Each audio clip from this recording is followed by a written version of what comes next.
मम्मा, इस बारिश ने तो हमारा सारा घर तोड़ दिया। मम्मा, अब हम कहाँ रहेंगे? सुनहरी बेटा, चलो मैं तुम्हें तुम्हारी मौसी के घर छोड़ आती हूँ। जब घर बन जाएगा तब मैं तुम्हें वापस ले आऊंगी। तब तक तुम वहाँ रह लेना। अभी तुम बहुत छोटी हो और बारिश भी बहुत तेज हो रही है। ऐसी बारिश में अगर तुम भीगोगी तो तुम्हारी तबीयत खराब हो जाएगी। इसलिए तुम कुछ दिन अपनी मौसी के घर रह लेना। ये कहकर टुनटुनी चिड़िया अपनी बेटी को लेकर अपनी बहन के घर जाती है। पिंकी बहन, अरे ओ पिंकी बहन, दरवाजा खोलो, मैं आई हूँ टुनटुनी। वो कई बार ऐसे आवाज लगाती है लेकिन कोई भी दरवाजा नहीं खोलता। तभी टुनटुनी की नजर दरवाजे पे लगे ताले पर पड़ती है। तभी वहाँ हरिया तोता आता है। चिड़िया बहन, पिंकी चिड़िया तो यहाँ पर नहीं है। वो तो कई दिनों से कहीं बाहर चली गई है और पता नहीं वह कब वापस आएगी। ये कहकर वो हरिया तोता वहाँ से चला जाता है। टुनटुनी चिड़िया तो ये सुनकर बहुत परेशान हो जाती है। पिंकी बहन न जाने कहाँ चली गई है और पता नहीं वो कब आएंगी। अब मैं अपनी बेटी को लेकर कहाँ जाऊँ? एक तो ये बारिश है कि रुकने का नाम नहीं ले रही। मम्मा मम्मा, मुझे बहुत ठंड लग रही है। मम्मा, आप कहीं चलो ना। मेरी बच्ची, तू चिंता मत कर, चल हम यहीं किसी से मदद मांगते हैं। ये कहकर टुनटुनी चिड़िया कालू कौवे के घर के बाहर आती है। कौवे भाई, मैं दूसरे जंगल से आई हूँ और मैं अपनी बहन पिंकी चिड़िया के घर आई थी, लेकिन वो घर पर नहीं है और इस तेज बारिश की वजह से भीगकर मेरी बेटी को ठंड लग रही है। इसलिए आप मुझे बारिश के रुकने तक अपने घर में आश्रय दे दो। ये सुनकर कालू कौवा अपने घर के अंदर अपनी पत्नी सुंदरी कौवी के पास जाता है। पति जी, कौन आया है इतनी तेज बारिश में हमारे घर? सुंदरी, वो अपने पड़ोस में पिंकी चिड़िया है ना, उसकी कोई रिश्तेदार है। वो उसके घर आई थी, लेकिन पिंकी तो घर पर नहीं है, इसलिए वो बारिश रुकने तक हमारे घर पर रहने की बोल रही है। नहीं नहीं कालू जी, मैं नहीं दे सकती किसी को अपने घर में आसरा। उस चिड़िया से मना कर दो। लेकिन गौरी, उसके पास एक पोटली है, तुम एक बार जाकर उससे बात तो करो। क्या कहा कालू जी? उसके पास पोटली है? तुम रुको, मैं भी जाती हूँ। देखो चिड़िया, मैं अपने घर में किसी को फ्री में रहने नहीं देती। तुम अगर मेरे घर में रहोगी तो तुम्हें मुझे कुछ तो देना ही होगा। देखो कौवी, मेरी इस पोटली में अनाज है। आज इसमें से थोड़ा अनाज तुम ले लो, लेकिन मुझे अपने घर में आश्रय दे दो। ठीक है, तो फिर तुम दोनों घर के अंदर आ जाओ। फिर सुंदरी कौवी चिड़िया को एक घोंसला दे देती है और उससे कहती है, चिड़िया, तुम दोनों इस घोंसले में रहना और इस पोटली में से आधा अनाज मुझे किराए का दे दो। फिर टुनटुनी सुंदरी को उसमें से आधा अनाज दे देती है। सुंदरी कौवी वो अनाज लेकर अपने घोंसले में आ जाती है। वैसे कालू जी, कुछ भी कहो, आज तो मजा ही आ गया जो ये चिड़िया हमारे घर आ गई। हमें तो बैठे बैठे फ्री में अनाज भी मिल गया। फिर ऐसे बातें करके वो दोनों सो जाते हैं। दूसरी तरफ टुनटुनी चिड़िया को तो नींद ही नहीं आ रही थी। वो तो अपनी बेटी के पास बैठी हुई थी। सुंदरी कौवी तो बहुत चालाक है। बस जल्दी से ये बारिश रुक जाए, फिर सुबह होते ही मैं अपने घर चली जाऊंगी। फिर ऐसे सोचते हुए टुनटुनी चिड़िया सो जाती है और सुबह उठकर वो दरवाजे पर आकर बैठती है। हे भगवान, ये बारिश तो रुकने का नाम ही नहीं ले रही है। अब मैं अपने घर कैसे जाऊंगी? तभी सुंदरी कौवी वहाँ आ जाती है। देखो चिड़िया, बारिश तो आज भी हो रही है। अगर आज भी तुम्हें मेरे घर के अंदर रहना है तो वो बाकी का अनाज भी मुझे दे दो। लेकिन सुंदरी बहन, मैं आपको आधा अनाज तो पहले ही दे चुकी हूँ। अगर मैं ये अनाज भी आपको दे दूंगी तो हम दोनों माँ बेटी क्या खाएंगे? देखो चिड़िया, मुझे नहीं पता। अगर आज भी तुम्हें मेरे घर के अंदर रहना है तो बाकी का अनाज भी मुझे देना पड़ेगा, वरना भी मेरे घर से चली जाओ। सुंदरी बहन, इतनी तेज बारिश में अपनी बेटी को लेकर मैं कहाँ जाऊंगी? अब तो आपने हमारा सारा अनाज भी ले लिया, अब हम क्या खाएंगे? अरे तू तो मेरे पीछे पड़ गई है। या तो तू मुझे अनाज दे दे या मेरे घर से निकल जा। फिर टुनटुनी चिड़िया वो बाकी का बचा कुचा अनाज भी सुंदरी कौवी को दे देती है और भगवान से बारिश रुकने की प्रार्थना करने लगती है। हे भगवान, कैसे भी करके इस बारिश को बंद कर दो, हमें अपने घर जाना है। फिर ऐसे ही सुबह हो जाती है। वो फिर से दरवाजे पर आकर बैठती है, लेकिन बारिश तो रुकने का नाम ही नहीं ले रही थी। तभी सुंदरी कौवी वहाँ आती है। सुनो टुनटुनी चिड़िया, अब तो तुम्हारे पास मुझे देने के लिए कुछ भी नहीं है, तो तुम अपनी बेटी को लो, यहाँ से निकल जाओ। सुंदरी बहन, आपने हमारा सारा नाश तो ले लिया, तो अब कृपया करके बारिश रुकने तक हमें अपने घर में रहने नहीं दो। हम इतनी तेज बारिश में कहाँ जाएंगे? सुनो चिड़िया, मेरा घर कोई धर्मशाला थोड़ी है, इसलिए तुम मेरी बला से कहीं भी जाओ।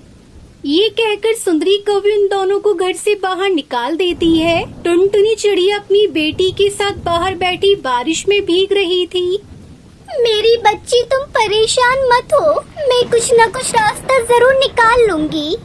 फिर टुनटुनी अपनी बेटी को लेकर आगे बढ़ती है। तभी उसकी नजरें घर पर पड़ती है और वो वहाँ आती है। वो वहाँ आकर आवाज देने वाली थी कि तभी उसकी नजर खिड़की पर पड़ती है। ये क्या? ये तो किसी चील का घर है। अगर मैं इसके घर में गई तो ये हमें खा जाएगा। चलो हम यहाँ से कहीं दूसरी तरफ चलते हैं। ये कहकर टुनटुनी चिड़िया अपनी बेटी सुनहरी को लेकर वहाँ से उड़ जाती है और एक खाली जगह पर जाकर बैठ जाती है। मेरी बेटी को तो बहुत तेज बुखार आ गया है। अब मैं अपनी बेटी को लेकर कहाँ जाऊँ? यहाँ तो कोई हमारी मदद भी नहीं कर रहा है। तभी वहाँ से बंटी कबूतर गुजरता है। वो चिड़िया को देखकर उसके पास आकर कहता है, चिड़िया, तुम ऐसी तेज बारिश में अपनी छोटी बेटी को लेकर यहाँ क्यों बैठी हो? अगर ऐसे बारिश में भीगोगी तो तुम दोनों को ठंड लग जाएगी। कबूतर भाई, मेरी बेटी को बहुत तेज बुखार है और यहाँ पर कोई भी पक्षी हमारी मदद नहीं कर रहा। कृपया करके आप हमारी मदद कर दो। फिर टुनटुनी उस कबूतर को अपनी सारी बात बताती है। तब वो कबूतर उन दोनों को अपने घर ले जाता है। वो टुनटुनी की बेटी को बुखार की दवाई पिला देता है, जिससे वो कुछ ही देर में ठीक हो जाती है। बंटी भैया, आपका बहुत बहुत धन्यवाद जो आपने मेरी इतनी मदद की, वरना इस जंगल में तो और किसी ने मेरी मदद नहीं की। चिड़िया, इसमें धन्यवाद की कोई बात नहीं है। यह तो हमारा फर्ज होता है कि जो कोई भी मुसीबत में हो हम उसकी मदद करें। सुनो बंटी भैया, ये आपका घर किस चीज का बना है? ये ऐसे कांच का कैसे दिख रहा है? चिड़िया, यह कांच का नहीं, यह तो चूड़ियों का घर है। यह घर बहुत ही मजबूत है। चाहे कितनी भी तेज आंधी या तूफान, बारिश, कुछ भी आ जाए, यह कभी नहीं टूटेगा। तुम चाहो तब तक इस घर में रह सकती हो। हाँ मम्मा, बंटी अंकल ठीक कह रहे हैं। हम इसी चूड़ियों के घर में रहते हैं। ठीक है बेटा, जब तुम्हारा इतना मन कर रहा है इस चूड़ियों के घर में रहने का, तो हम इसी में रहते हैं। फिर इस तरह वो दोनों माँ बेटी बंटी कबूतर के चूड़ी के बने घर में खुशी खुशी रहने लगती है।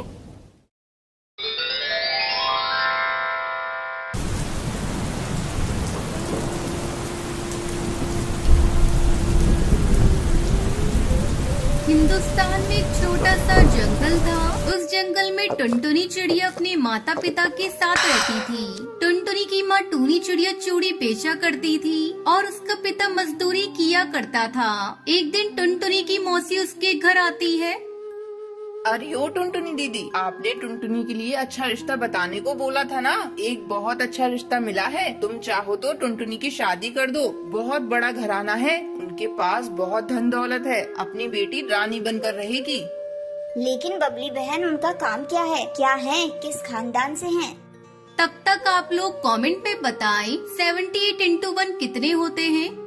काम की तो मत पूछो दीदी, उनके एक काम हो तो बताऊं, सैकड़ों काम हैं। तुम ज्यादा मत सोचो, बस टुनटुनी की शादी की तैयारी शुरू कर दो। अपनी टुनटुनी के तो भाग खुल गए जो इतने बड़े रईसों के घर जा रही है।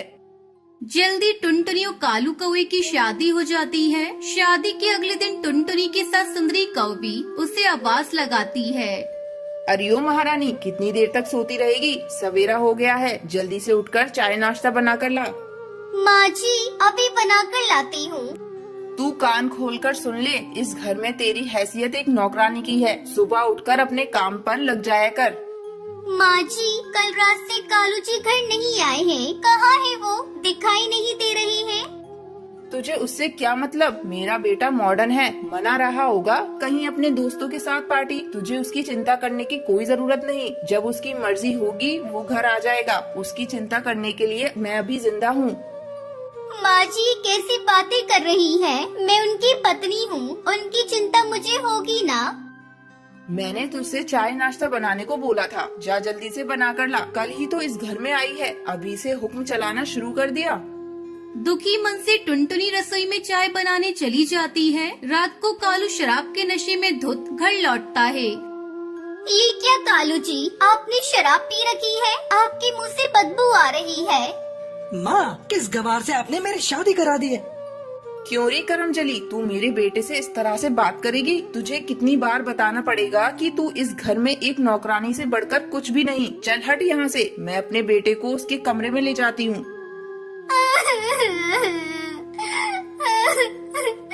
हे भगवान, ये सब मैं क्या देख रही हूँ? इतने बड़े रईस खानदान में मेरी शादी हुई है, ये सोचकर मैं हंसूं या अपने शराबी पति को देखकर रोऊं? ऐसे घर में मैं एक पल भी नहीं रह सकती। कल ही मैं अपने माँ पिताजी के पास चली जाऊंगी।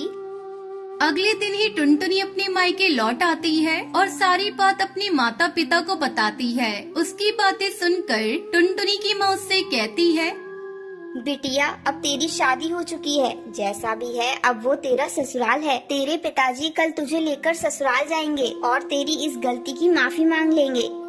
ये तुम कैसी बातें कर रही हो माँ? मैं तुम्हारी बेटी हूँ, तुम कुछ भी कर लो, मैं अपने ससुराल नहीं जाने वाली। मैं आप पर बोझ नहीं बनूंगी माँ, मैं आपकी तरह चूड़ी बेचकर अपना गुजारा करूँगी।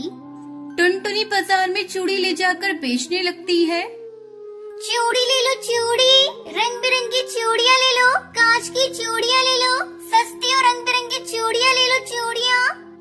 टुनटुनी को बाजार में चूड़ियाँ बेचते देखकर उसकी पड़ोसन हरिया काकी उससे कहती है, तेरे साथ बहुत बुरा हुआ टुनटुनी। तेरी माँ ने जल्दबाजी में तेरी शादी कर दी। उन्हें उस घर के बारे में पता करना चाहिए था। तूने बहुत अच्छा किया जो अपनी मायके चली आई।